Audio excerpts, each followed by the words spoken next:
Oui,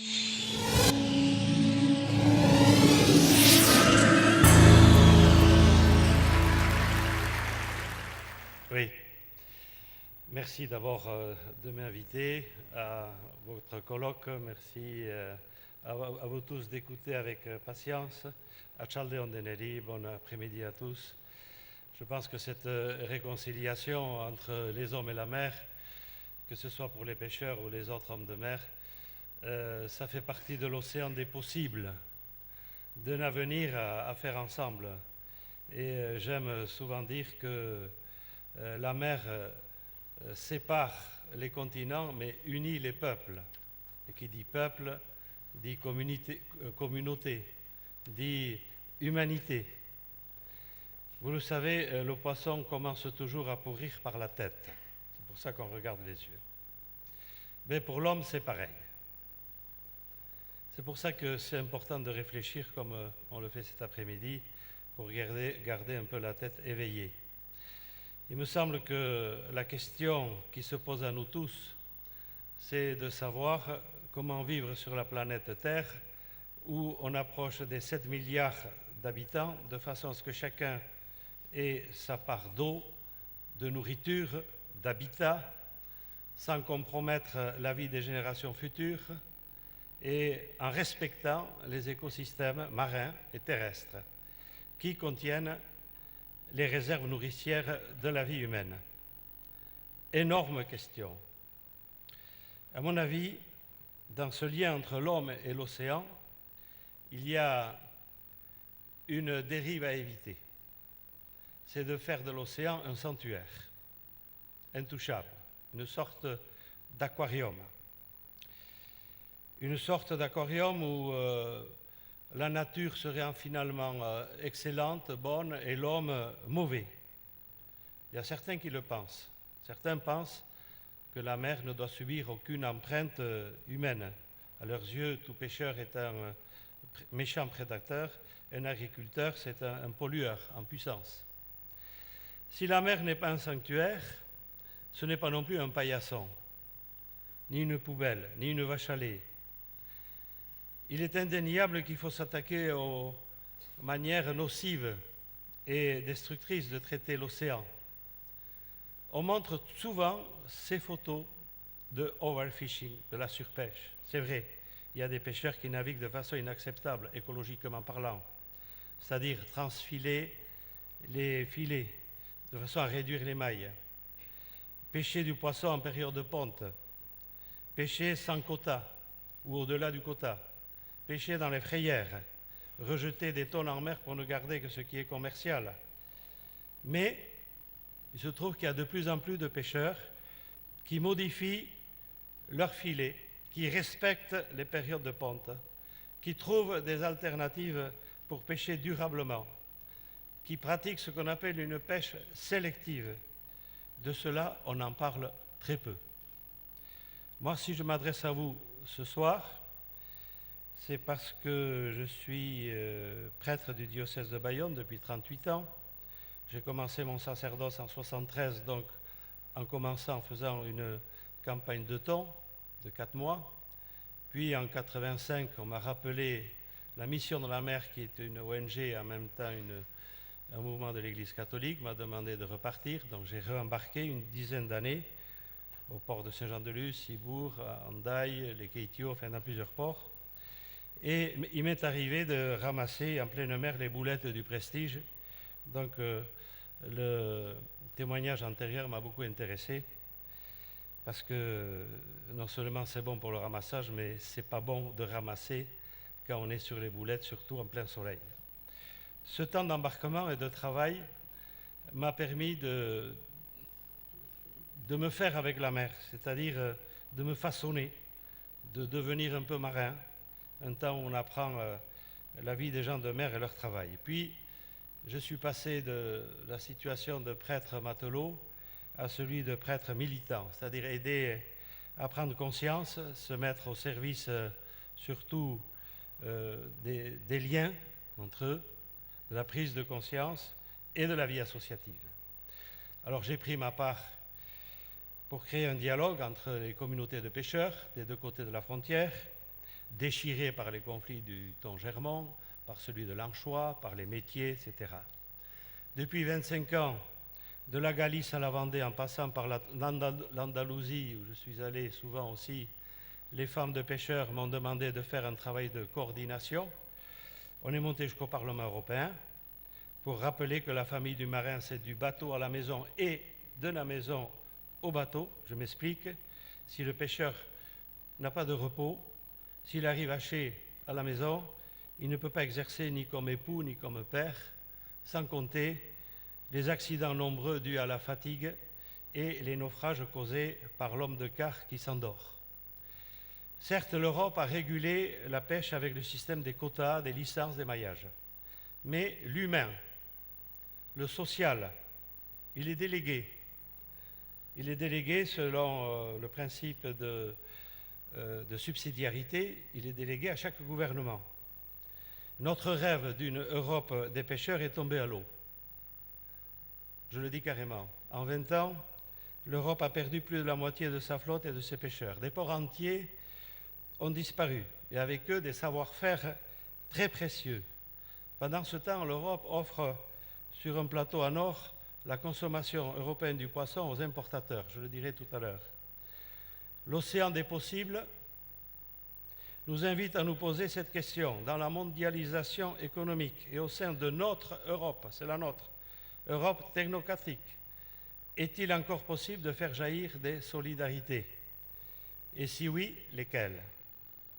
Si nous voulons que la pêche artisanale ne meure pas définitivement et que la ressource se maintienne et soit bien gérée, je crois qu'il est urgent de remettre l'humain, la valeur humaine, au centre de l'Europe bleue, de nos institutions, au centre de nos choix de vie et non en marge. Et pour ça, on a tous besoin les uns des autres pour tirer ce filet de l'humanisation. Alors, humaniser la mer. Si on en parle, c'est que, bien sûr, les hommes l'ont maltraité. Donc, on parle de plus en plus d'humaniser la mer et que ce rapport soit réconcilié, justement. Alors, humaniser la mer dans le langage écologique large, ça veut dire défendre les droits de la planète Terre, dont 75% est formé de mer. Ça veut dire connaître et défendre la vie sous-marine, l'océan. Humaniser la mer dans le langage de la mission de la mer, c'est plutôt prendre soin des hommes de mer, de leurs conditions de vie et de travail. Moi, je dirais qu'il faut tenir les deux bouts de la chaîne. Il faut à la fois laisser vivre les pêcheurs et laisser vivre les poissons, défendre le poisson, la ressource, et défendre le pêcheur et son métier. Pour moi, respecter l'océan et respecter l'homme, c'est le même combat. Alors, je voudrais insister sur deux points, parce que des donneurs de leçons, il y en a beaucoup. Des déclarations vides, on n'en finit pas. Sur deux points très importants, et je donnerai des exemples. Ce sont les prises de conscience et les actions. Au départ de tout devient possible s'il y a une prise de conscience personnelle. C'est-à-dire, s'il y a un déclic qui me dit « je ne peux pas continuer à vivre comme ça, il faut que ça change ». Alors, je vais vous donner des exemples. Pendant des années, donc, quand j'étais pêcheur, j'étais aussi cuistot, il fallait bien faire la cuisine, on était 12-13 hommes à bord, je rejetais tout par-dessus bord. Plastique, huile, tétabrique, tout ce que vous pouvez imaginer. Tout allait en mer, la mer qui restait bleue. On partait pour la semaine avec les vivres et on ramenait du poisson. Le reste, les emballages, les déchets restaient en mer. Et un jour, le déclic s'est fait. Mais pourquoi maltraite-t-on l'océan qui nous donne à manger? Pourquoi fait-on en mer ce qu'on ne ferait pas dans son propre jardin? C'est-à-dire jeter des montagnes d'immondices et de déchets. Et cette prise de conscience a généré une immense mobilisation. Pour expliquer la pollution de la mer, j'ai édité un livre, « Les poissons alertent les humains », un petit livre qui a été édité à 66 000 exemplaires et distribué gratuitement aux collégiens. Dans ce livre, je dis que justement, les marées noires et la pollution de la mer, ça ne rentre que dans 5% de la pollution de la mer. Tout le reste, la pollution bactériologique, les macrodéchets, agricoles, chimiques, industriels, etc. Et donc par les écoles, on est remonté jusqu'aux montagnes pour délivrer ce message. Tout ce que vous rejetez, mais on le retrouve en mer, via les cours d'eau. Prenons soin ensemble de l'environnement. Voilà une prise de conscience. Une autre fois, on était au large, j'étais embarqué sur un chalutier, vers 16 h, c'était en novembre, donc il commençait à faire sombre déjà, appel radio d'urgence, un homme à la mer. On s'est mis à la recherche d'un marin porté disparu, originaire de l'île Dieu, qui était embarqué sur un autre chalutier qui travaillait non loin de nous. Il avait plongé pour dégager le filet qui était coincé à l'hélice et qui coinçait le bateau. Le gars a réussi à libérer l'hélice, mais lui, il n'est pas remonté, il est resté au fond. On ne l'a jamais retrouvé. On a sillonné la mer toute la nuit, en vain. Alors cet événement m'a bousculé. Je suis allé à l'école de pêche de Cibourg et avec l'accord du directeur, j'ai aidé à monter un cours de plongée sous-marine à Sokoa pour que les mousses apprennent à plonger sans perdre leur vie. Un autre déclic. Une autre fois, j'étais dans un port de Galice, au sud de la Galice, La Guardia, une sable comble remplie de veuves de marins, de femmes de marins. Elle voulait savoir comment agir pour sortir de la fatalité, femmes de marins, femmes de chagrin. À cette époque, et un peu avant, dans les années 80, il y avait 100 morts pêcheurs par an, la Costa do Morte, dans les côtes de Galice. 100 morts pêcheurs par an. Et alors, je leur pose la question, que remarquez-vous d'anormal, d'injuste autour de vous?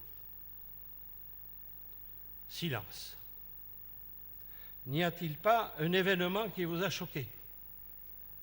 Rien. Silence. Au bout d'un moment, il y a une jeune femme qui se lève et qui parle. Mon frère de 32 ans, père de 2 enfants, est mort sur un chalutier qui capturait le merlu en Argentine. Il est mort suite à un accident survenu à bord. Voilà, le fait. Alors je pose la question, qu'avez-vous fait après cet accident? Réponse. Eh bien, qu'est-ce qu'il y a eu après l'accident?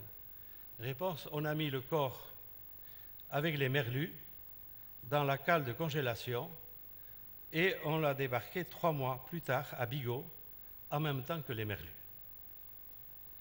Alors, est-ce que ce fait vous paraît normal? Alors, une autre femme qui dit, mais oui, ça s'est déjà avéré, il y a eu plusieurs cas comme ça, etc. Alors je pose carrément la question, est-il normal qu'un être humain soit traité comme un merlu congelé? Alors il y a eu un déclic dans la salle, une prise de conscience que le marin avait aussi une dignité qu'il faut défendre. Et une association de femmes de marins agissant pour la sécurité et la dignité des marins s'est mise en place. Ce jour-là, elles sont passées du noir de la résignation du veuvage à la lumière, je disais, à la couleur de la vie à défendre. Et puis, il y a un autre point qui me tient à cœur, ce sont les actions. Et je dirais que pour sauver la planète, il n'y a pas de petite action. Une petite initiative peut déclencher de grandes transformations. Un jour, c'est un pêcheur d'Ondarroa qui dit à notre association Icciaj Gastedia, qui veut dire Jeunesse de la mer, il faut faire quelque chose. Dans le filet, on ramasse toujours le même pneu, la poupée sans tête, etc., les bidons. On ramasse, on le rejette en mer, on le récupère et on le rejette. Enfin, c'est ridicule. Alors, c'était en 1995, on a commencé par distribuer des poches poubelles à tous les bateaux. Et puis, l'année après, ça a été l'action mer propre, Icciaj Garbia, déchets à quai, qui s'est étendue partout, de Royan à Bilbao. Une énorme révolution des pêcheurs prenant soin de l'océan. Une autre fois, c'est un pêcheur dont le bateau avait coulé au port de Saint-Jean. Il n'avait pas un rond, bien entendu. Il a sollicité de l'aide à l'association des jeunes et on a commencé une action d'économie solidaire en partenariat avec la Caisse d'épargne, opération appelée Balchan, qui veut dire ensemble, en basque. Et aujourd'hui, ce sont 26 projets qui ont été soutenus à une hauteur de près de 5 000 € à taux zéro, remboursés à raison de 5% de la mise en criée, c'est-à-dire au fur et à mesure qu'ils vendaient du poisson. Il n'y a pas de petite action quand il y a une grande conviction partagée. Une autre action, c'est le foyer des marins, qui a commencé en 1996, quand j'ai visité un marin philippin qui me dit « What is the Seamen's Club ?» Il voulait aller au Seamen's Club pour parler avec sa famille. J'ai dit « Il n'y en a pas ». Et il me dit que c'était très important. Ça fait 1 an que je suis parti de chez moi. J'ai besoin de parler à ma famille, etc. Et quelques années après, 3 ans après, on a ouvert le foyer des marins à Bayonne. Aujourd'hui, ce sont 4000 marins qui sont accueillis. Voilà. Et j'ai raconté pas mal de choses dans un livre à Alcha-Moutilak. Il me reste que 3 minutes. Ah bon. Bon, voilà. Juste pour vous dire que pour moi, il y a encore beaucoup de choses à dire. Je voulais dire que par rapport à ce défi, les pêcheurs ont 3 défis importants à relever que je vais vous résumer. C'est que le littoral, il est partagé, il n'est pas tout seul. Il y a d'autres acteurs qui sont intervenus ici, le nautisme, les différentes énergies éoliennes, etc. Et 2,5 millions de pêcheurs de plaisance, etc. Et qu'il faut s'habituer à partager la mer et à travailler ensemble. Les pêcheurs doivent apprendre à travailler ensemble, le littoral partagé. Le deuxième point important, c'est qu'on est dans une prise de conscience écologique planétaire. On ne peut plus aller en mer et considérer que le poisson, c'est comme du charbon qu'on peut extraire à volonté. C'est fini. Le poisson est un être vivant qui peut se renouveler, et c'est là la richesse, justement, dans une gestion. Et le point fort étant dans la gestion de la pêcherie, l'économie. Or, vous savez bien que dans l'économie, l'aquaculture, en ce moment, et c'est un fait nouveau dans l'humanité, fournit plus de pêcheurs à l'alimentation humaine en protéines de la mer que la pêche. 65 millions de tonnes aquaculture et 60 millions en pêche. Non. Et donc c'est un fait important qui conditionne les prix, etc. Et je disais que, pour finir, je voulais dire que en la mission de la mer, il faut avoir un cap. Pour naviguer, il faut avoir un cap. Et pour trouver cette réconciliation aussi, c'est le cap que nous avons, les 2 principes, la destination universelle des biens, ça veut dire qu'il y a un partage de la ressource entre tous et un contrôle. Il y a 2 scandales aujourd'hui, dans le monde aujourd'hui, au niveau planétaire. C'est qu'il y a 500 000 pêcheurs de la pêche industrielle qui pêchent 30 millions de tonnes, et en face de ça, vous mettez 12 millions, c'est-à-dire 24 fois plus, qui pêchent la même quantité. Se trouvent les premiers, ils dépensent 10 fois plus de carburant et reçoivent 5 fois plus de subventions internationales. C'est une question qui nous mine, parce que derrière la question du temps, l'Europe est intéressée. D'ailleurs, on enlève les protéines à l'Afrique et les Africains viennent après naviguer chez nous. À Ondarroa, il y a 80 Africains qui naviguent. Hein. Et puis l'autre scandale, c'est que pour justement l'aquaculture, on pêche, en plus la pêche industrielle, j'ai oublié de dire, il y a 20 millions de rejets, 20 millions de tonnes. Et pour l'aquaculture, on pêche 30 millions de tonnes, c'est la pêche minotière, qui sont transformées non pour l'alimentation humaine, mais en farine de poisson. Voilà. Et il y a un autre point qui nous chagrine.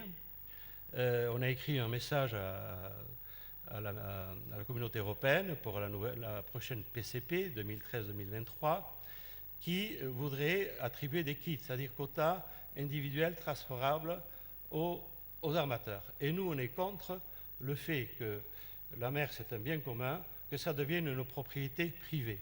C'est-à-dire qu'on attribue un quota à un armateur qui peut en faire ce qu'il veut. On est pour une gestion personnelle et communautaire, il y a des OP, etc. pour cela. Donc, en conclusion, je vais quand même conclure, c'est que je souhaite, et la mission de la mer souhaite très fort travailler avec les scientifiques pour croiser nos connaissances, pour arriver à une approche commune de la réalité des stocks. Les pêcheurs, ce n'est pas que des paires de bras, ils ont une intelligence de la mer, il faut les écouter. En ce moment, ils ne sont pas écoutés, ils sont écartés des pouvoirs de décision. Et la conviction que j'ai, c'est que grâce à tous les efforts des uns et des autres, il y a une nouvelle civilisation universelle, je ne sais pas si vous le sentez, mais enfin moi je le sens dans les rencontres un peu partout, une nouvelle civilisation qui germe lentement mais sûrement, basée non pas sur le profit, l'argent, même les jeunes ils ne veulent plus naviguer pour ramasser le plus d'argent possible, ils veulent leur temps de repos, le week-end, etc. Et basé non pas sur le profit ni la spoliation des biens terrestres et maritimes, mais sur une éthique, une manière de vivre qui tienne compte de l'avenir de la planète, de la fraternité universelle. Moi, je crois que c'est un fait, une lame de fond positive. La réalité actuelle n'est pas brillante, certes. Il y a trop de frères humains qui souffrent du manque d'eau et de nourriture, trop de massacres écologiques. Il y a trop aussi de lobbies qui ne s'intéressent qu'à l'argent. Et donc, c'est très difficile de se placer quand on a des valeurs humaines à défendre. Mais la détermination de sauver l'humain en même temps que les écosystèmes est de plus en plus grandissante. Cette volonté fait partie désormais d'une culture contemporaine, universelle, qui nous conduit au large, sur l'océan des possibles.